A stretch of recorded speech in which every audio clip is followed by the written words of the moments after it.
Today we are going to be discussing three of the most popular point and shoot cameras: the Fuji X100 VI, the Leica DLUX, and we are going to talk about the popular Ricoh GRIII. So if you want to know which one is the best point and shoot camera, let's talk.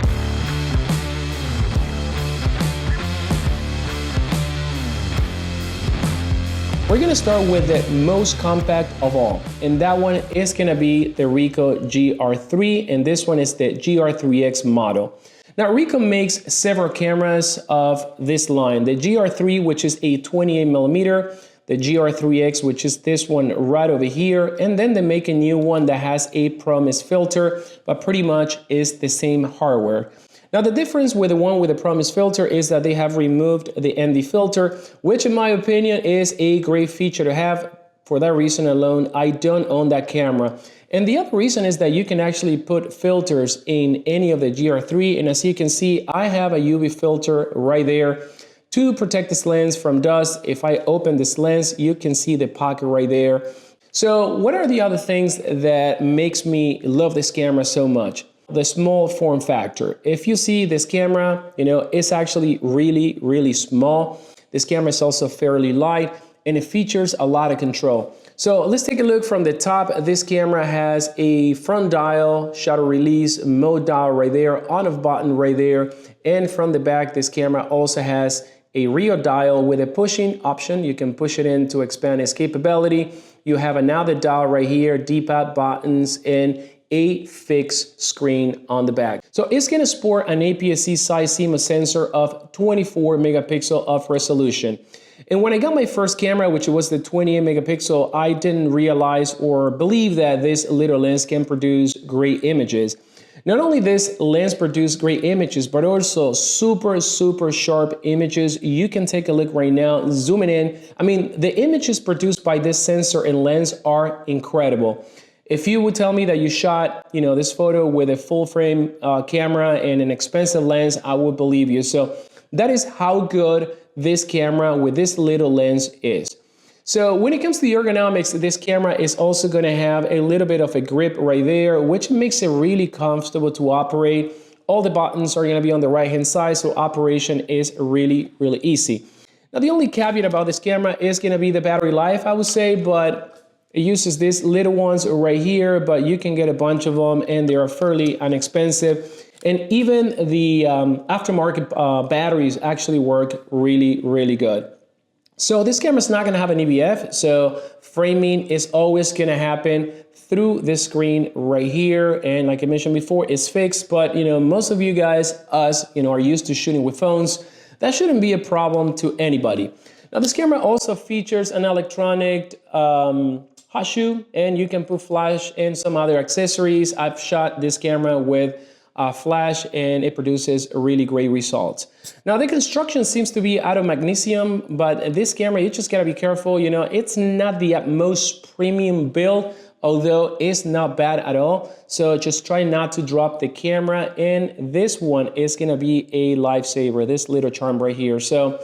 But before we continue, I do want to mention that we do have a sponsor, and that is my own company, Crown. I've been making camera straps and wrist straps like this one for quite some time now, and you can go and check me out on Instagram at Crown. I've been working on the site. It's taking forever, but if you're interested, you can DM me over there, Crown, on Instagram, and we'll get you taken care of. This one is a camera that I love for the sole reason that it is so compact and so powerful, and it fits pretty much in any pocket of any garment that I may be wearing. So Ricoh GR3 or GR3X, and now let's talk about another popular camera. Now this one is going to be the Fuji X100 VI, the successor to the 5. Now this camera is also going to sport an APS-C size sensor, but unlike its predecessor, this one has a 40 megapixel APS-C sensor. Controls are going to be very Fuji. You have the pseudo, mechanical dials right here, shutter and ISO controlled by this dial right here, shutter release, on-off rocker. You have an exposure compensation right there. You also have a front dial, which has a pushing option, very handy, and you have the same pushing option dial right there on the back. Now this camera is gonna have a joystick. Yes, this little camera has a joystick and it's going to be the only camera with a joystick out of all the cameras that we're gonna be discussing today. This camera also features, and let me turn it on, a screen. And this is something that I need and love for my street photography. Although the camera that I use the most doesn't have it, framing from, you know, the waist down is very beneficial to have one of these, and I've been talking about that almost in every video. So for that reason alone, I think that this camera would be a great choice for those that need to aim high or aim low, you know, by using that screen. If I want to maybe take a camera that is going to perform good at video and photo, this one is going to be my top choice among the cameras that we're going to be discussing today, because this camera has great video specs, unlike the prior version. First of all, we have IBIS in this camera. Second of all, now we have 4K video up to 60p in 10-bit 4:2. Now, prior version was 8-bit video. The quality was good, but you know, you didn't have any stabilization, and you know, the codec was nowhere near to this 10-bit 4:2. So video quality coming out of this camera is incredible. Now, another thing that you would want to shoot with a camera like this one is because of the famous Fujifilm simulations. And even though this one also has some film simulations, I think that the Fuji ones are the best one. Classic Chrome is my favorite one, and the black and white one. So battery life in this camera is going to be okay. I think it does better than the Ricoh and many of those point and shoot camera. Is this one, same battery as before. Gives me a couple of hours of, you know, full shooting. Again, battery is light and it's not too expensive. Now, the one thing that we need to talk about is the EVF. This camera is going to feature the typical hybrid viewfinder. On the optical mode, pretty much it's a piece of glass that you can see through with some frame lines and basic information to allow you to compose your shots. But you can also switch that optical viewfinder to an electronic viewfinder and pretty much get all the information and exposure that you see on the screen on that tiny EVF. Now this camera is also going to have a built-in flash, and this is where this camera kind of like becomes a very complete camera in my opinion, because it is a camera that will perform really good during the day, and it is also a camera that will perform really good, you know, in lower light situations because of that flash, or you know, you want to take a camera to a birthday party, dinner, an event. Well, this one is going to be kind of like the best option out of all the options that we are talking today. So at a glance, when it comes to ergonomics, I think the script is slightly deeper than the prior version, and putting one of those thumb rests, you know, makes this camera, in my opinion, perfect with great ergonomics. So let's talk about the last camera, and this one is going to be the DLUX a very controversial camera, I would say, because this camera is pretty much like a Leica D-Lux 7 from the inside, meaning that the sensor that this camera has is going to be the same micro four thirds sensor with a total resolution of 17 megapixels. For a lot of people, that is going to be, oh my God, micro four thirds in 2024, that's crazy. Well, the image qualities produced by these cameras are incredible. And one of the things that you can see is that out of all the three cameras that we're discussing today, this one is the only one with a zoom lens. So with this camera, you are going for range. You have a lens that is equivalent to 824 to 75 millimeters. And that is going to be where the meats and potatoes are about this camera. Range, the capability of zooming in and having, you know, various focal length at a glance. So I like this camera because it is a great companion to my, to my Leica prime lens bodies. This one right here is the Leica M10D, and it is a camera that right now I have it with a 20A, doesn't have a screen. I love this little guy. Now, when it comes to size, it's going to be really small, and I want to compare this camera now next to the Ricoh GR3, and as you can see, when it comes to size, yes, the Ricoh GR3, like I mentioned before, is going to be the utmost compact, but this one is not much bigger. Now, when we compare this camera with a Fuji, you know, the Fuji is a larger camera, it's a heavier camera, and also is a much more powerful camera though. But I wouldn't consider this camera in the same category of, pocketable. You know, this one is going to be more of a camera that is going to be more of a robust body, whereas the DLUX A and the Ricoh GR3 are going to be, you know, in that kind of like pocketable category. Using a lens with an micro four third sensor and 17 megapixel of resolution is going to be more than enough, guys. You only need 10 megapixel for 24 by 36, and knowing that now you have the range to zoom in whenever you want more reach, there's not much need for cropping. So I shot with this camera also extensively. I like the image quality that I get from this lens.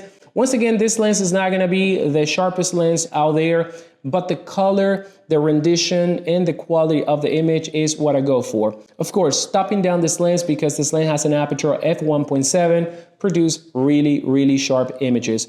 Now, these cameras are going to have face detection in the whole 9 yards. It's not going to be anywhere near as, you know, other cameras or Sony, but it has that capability just like the Fuji and just like the Ricoh. But once again, you know, I tend to use these cameras on a slower pace, and that is including the Fuji, which it has improved a little bit, but I don't consider that camera a fast-paced, you know, type of shooting camera, specifically when it comes to autofocus. I think that that is going to be an area where none of these cameras are going to have the fastest autofocus. But once again, this camera is going to be a great companion to any other prime lens, you know, full frame body or whatever other camera you have as your primary camera.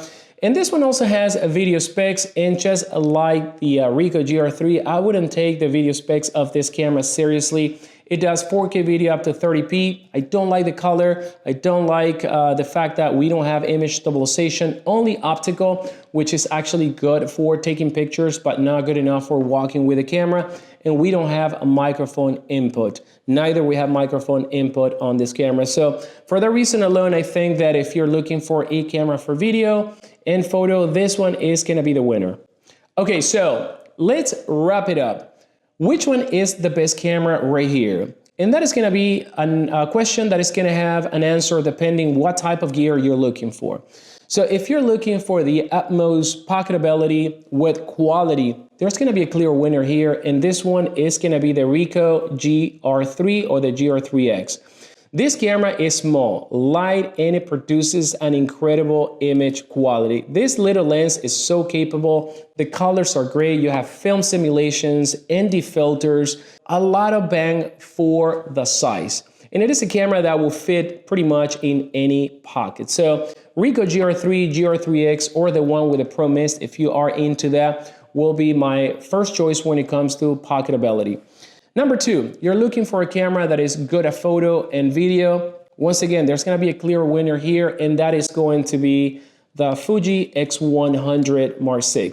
Now, this camera is going to produce great image quality. You have plenty of control. You have the tilt screen. You have a microphone input right over there, although you're going to have to convert it. All these cameras are going to have USB-C power charge, so that's great. You know, electronic hot shoe mount, and you also have a camera with a hybrid viewfinder that if you're into that, that's going to be a great experience to shoot. And of course, when it comes to those film simulations, Fuji, you know, takes the win among all the cameras. Video spec 4K up to 60p and 10-bit 4:2. Once again, you know, great video codec and great color. And now, if you're looking for range, you want to get a camera and you want to have, you know, a pretty substantial range, well, there's going to be a clear winner because the Ricoh and the Fuji are cameras that have prime lenses, you know, and that's what it is. Even though these two cameras have a digital zooming, you will never equivalent the capability of having a mechanical optical you know, zoom lens like we have in the DLUX A. So for that, this camera is going to take the win for me. 17 megapixel micro four third. I don't care because I don't need to crop. And if I need to print big, this is going to be more than enough. I also like the fact that this camera is actually considerably small. And if I compare it versus the Fuji, you can see that this one is a lot smaller and very powerful. So zooming, this is the camera that I would actually recommend. And don't be afraid about being a micro four third or, you know, the 17 megapixel. This camera is going to deliver. May not be your main camera, and again, it could be your main camera depending, you know, how often you shoot and the type of photos you do. But for me, it's a great companion to my Leica embodies. You know, I always bring one of these ones, a prime lens, either a 28 or 35, and everything in between gets filled in with a Leica D-Lux A. So guys, there you have it. Remember, I am pretty active on social media. You can check my work on Instagram at Gaston Shutters. I'm also active on Threads discussing Leica and camera topics. So also follow me on Threads at Gaston Shutters. And for my camera strap endeavor, go and visit me on Instagram at allcrowned. The website is going to be up very soon. So until then, I'll see you in the next video. Take care.